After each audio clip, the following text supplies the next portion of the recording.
City Center Radio. It is episode 271, and I am your host, Christian Sanger. Today is Wednesday, July 3rd, 2024.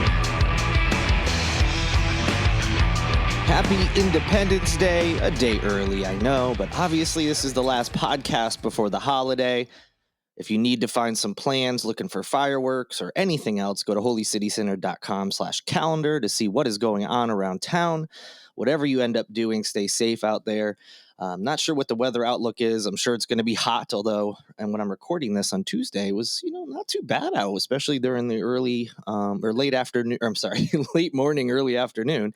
It was I don't want to say chilly, but it was actually tolerable outside, not oppressive heat after we got that rainstorm. But in any event, I'm assuming it's going to be hot, so stay hydrated, get that suntan lotion on, sunblock, whatever, and just make sure you have a great time and stay safe out there.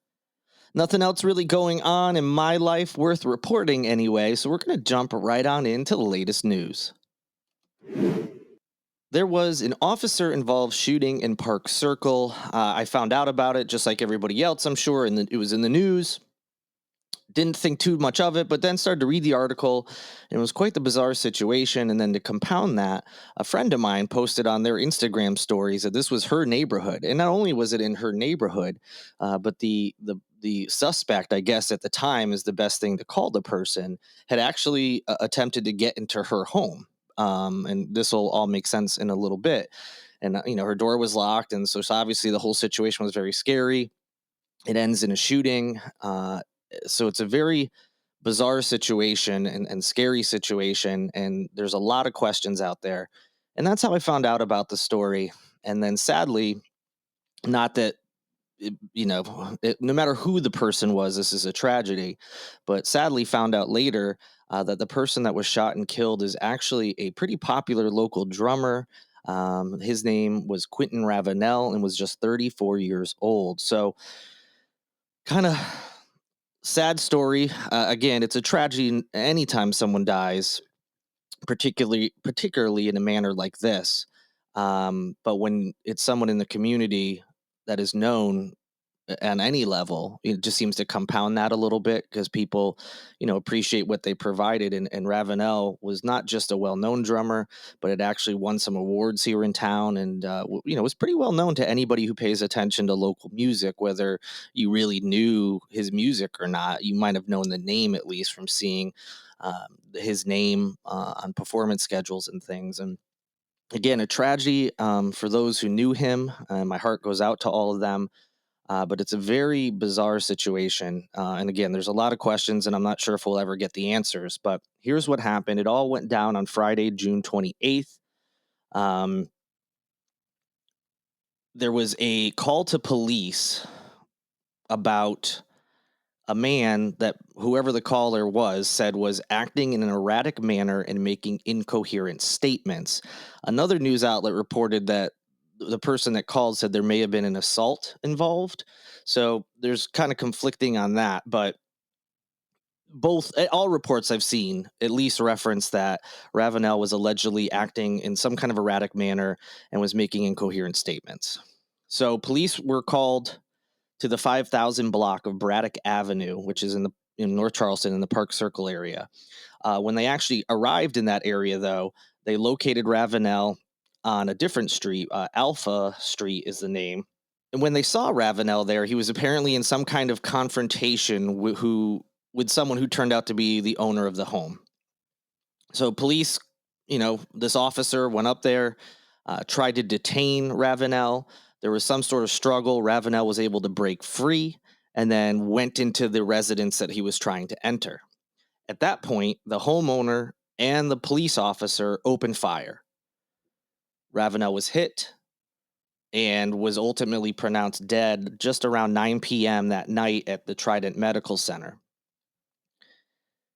The officer was also brought to the hospital, but did not have any gunshot wounds. That was the only details that were provided. So something happened during that struggle, I'm guessing, but he was not shot. At this point, it's also unclear whose bullet or bullets were responsible for the actual death of Ravenel. So we don't know if it's the police officer, the homeowner, or both. There could have been multiple shots that would have ended up being fatal. We don't know. SLED is investigating anytime there's a shooting that involves an officer, even if it's unclear if the officer hit a suspect. In this case, obviously someone did, and the officer fired his gun. So anytime that happens, SLED gets involved. They're the investigating agency, so that way the police department itself, in this case North Charleston Police, aren't investigating one of their own. So the investigation is still underway. We'll find out if there's a determination, of who ultimately caused the death of Ravenel, and then, if what happens from there, if it's going to be deemed warranted or not. My guess is it will be seen as warranted unless something comes out, because if I'm not mistaken, South Carolina has a stand your ground law, which basically means if someone is coming into your home, for all intents and purposes, you have carte blanche to shoot them. This is, a law that we've seen in other states as well. So, yes, with stand your ground in effect, it basically removes the duty of a person to retreat before using deadly force in self defense when a person is engaged in unlawful activity. So, like I said, it's not completely carte blanche, but kind of is. And so, I would imagine whether it's the officer or the homeowner that is deemed to be responsible, there likely won't be any charges. Now, I'm just speculating based on the news reports I've seen. That doesn't mean that stuff was left out of the police report, which is all the news can go on. And we'll have to see if there's any body camera footage from that police officer, and if anything on that shows any discrepancies in the report. But that's just my speculation at this point. Now, to add to this confusion, and obviously the way he was acting brings up a lot of questions. What was causing him to allegedly act erratic and making those incoherent statements? Uh, and obviously, it does seem that is true. We just don't know why he was acting that way, because apparently he was trying to get into different houses and was having a problem. But ultimately, the house that he was shot at, the house that he went into and then was shot in, was apparently, according to his friends, a house he had been staying at. And the homeowner that he had gotten a confrontation with, he told friends previous to this incident, of course, that they were actually friends. So that adds a whole other layer to this. Like, what happened? What was this argument about? Why was he acting the way he was? And again, that's just one of those things, like, maybe we won't know exactly what happened depending on the circumstances behind it. When there's updates, I'm imagining there'll be an autopsy. And the investigation obviously is ongoing. When there's any updates, I'll be sure to provide them. Now, putting all that aside is the human part of this. Um, Ravenel was well known in this community, as I mentioned. He had won multiple local awards. Specifically, he was named Percussionist of the Year in the Charleston City Paper's Music Awards in 2015. He was also named Drummer of the Year, essentially the same award. I don't know why the name changed. The following year, 2016.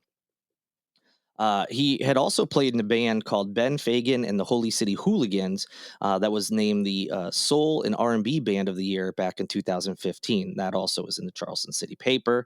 If you're not familiar with that band's name, he performed with all sorts of different bands. A couple that had his name in the title. There was the Quentin Ravenel Experience, Quentin Ravenel and Friends, and he also performed with the Very Hypnotic Soul Band. Now, in addition to that, he had other gigs around town, maybe not under any of those band names, maybe solo, maybe sitting in with people. So you may have seen him perform, with other entities.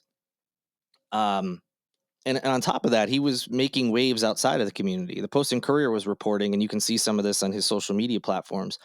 In the past, he had performed at the Billboard Music Awards, the EDC Festival in Las Vegas, and an NBA All-Star Weekend as well. So certainly a tragic situation. It just seems like, who knows? There's so many questions, but seems like maybe somehow this could have been avoided. Was deadly force necessary? And we'll see what the investigation bears out. But regardless, definitely a loss for the Charleston community. And I know a lot of people who played music around town or just knew him and were friends with him are mourning the death of Quentin Ravenel. And as I said, my heart goes out to them. And when there's updates, I'll be sure to provide them. The last two stories involve the Charleston County School District Board. No surprise. They've been out of the news for a little while, but you shouldn't be surprised that the news involving them is drama, drama, drama.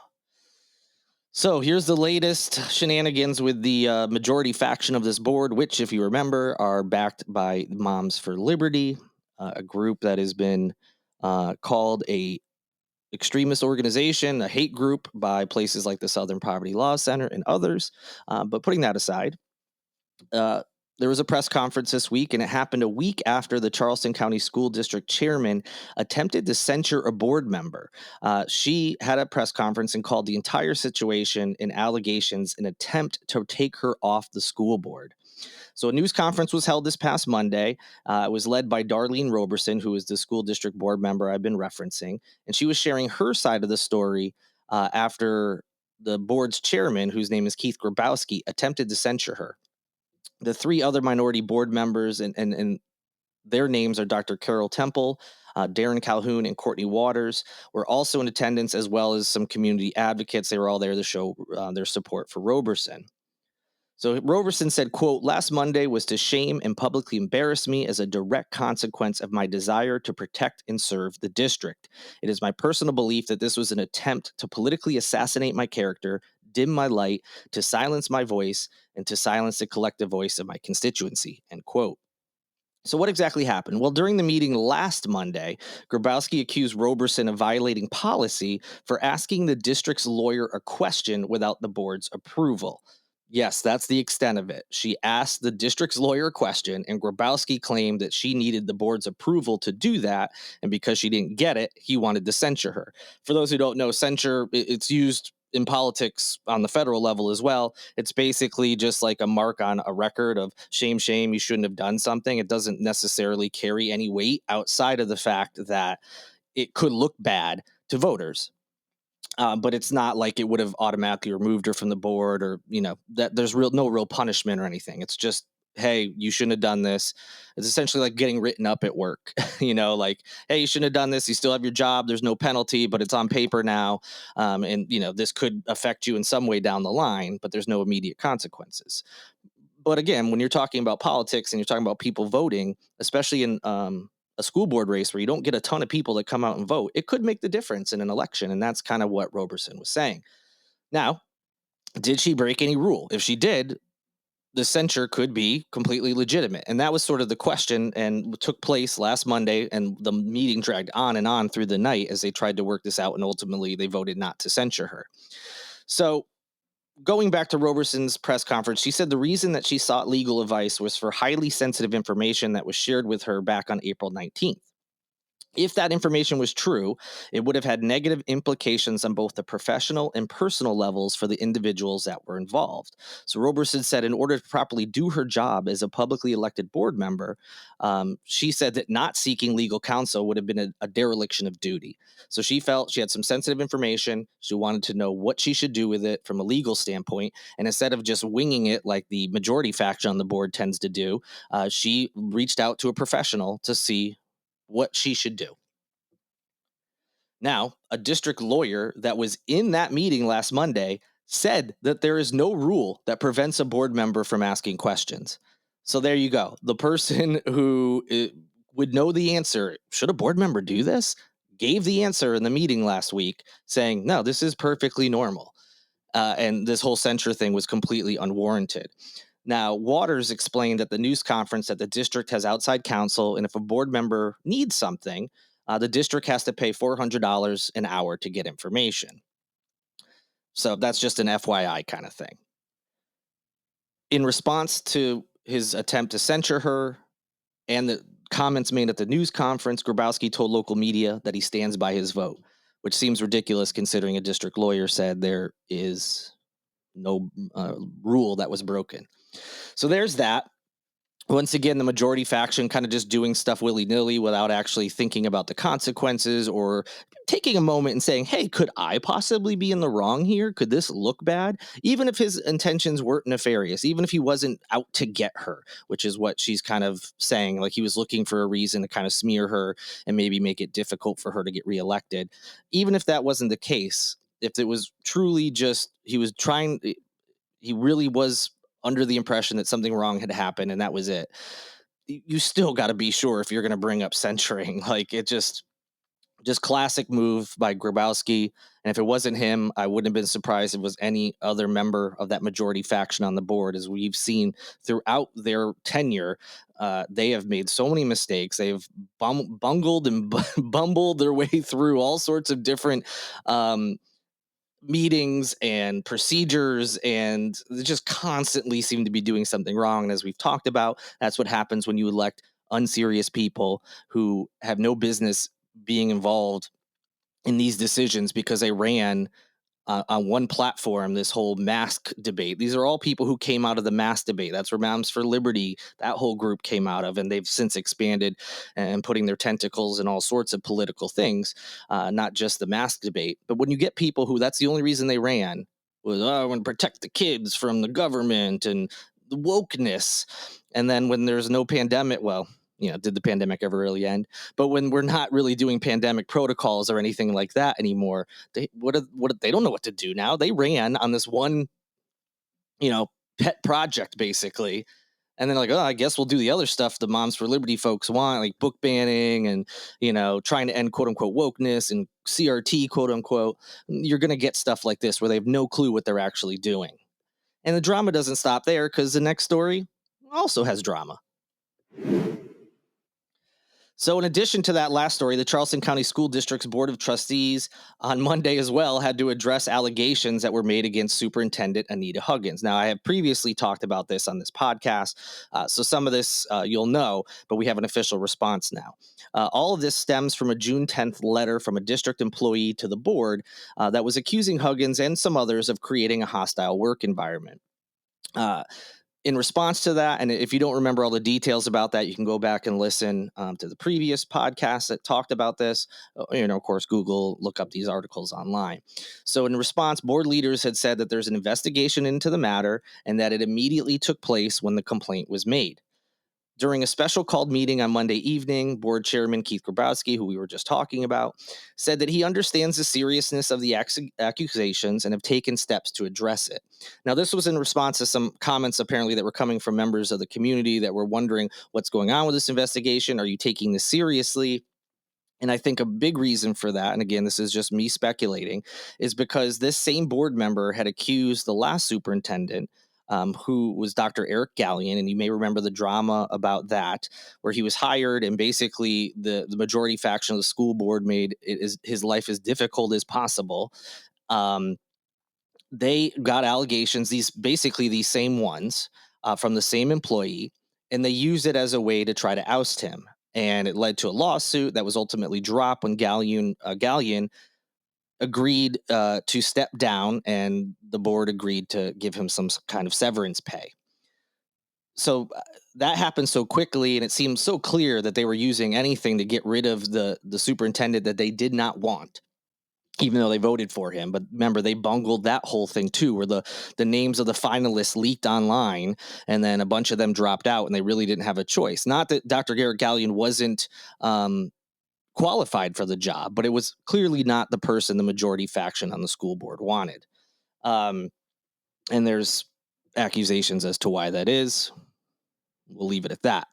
So I think members of the community were confused. Like, wait, this is the same accusations basically that happened to the last superintendent, and you all just jumped at that opportunity, and we're like talking about him being suspended, first with pay, then without pay, and then all this drama, and now this time you're actually like taking your time and doing the appropriate thing. So I get the confusion and anger and frustration about that, although this is the proper way to handle a complaint, is to actually let the process play out.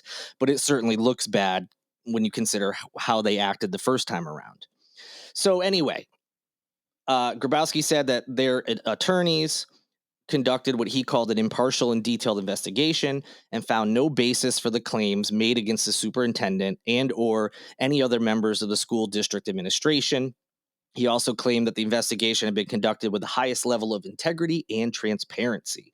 For her part, Superintendent Huggins released a statement as well, saying, that she understood employee concerns, but that she remains committed to lead CCSD towards a brighter future for all of our children. That was her quote. She went on to talk about how the government had sent roughly $250 million to Charleston schools over the last few years to help address pandemic era learning challenges. A bulk of that money was used to provide interventions to help students recoup academic loss.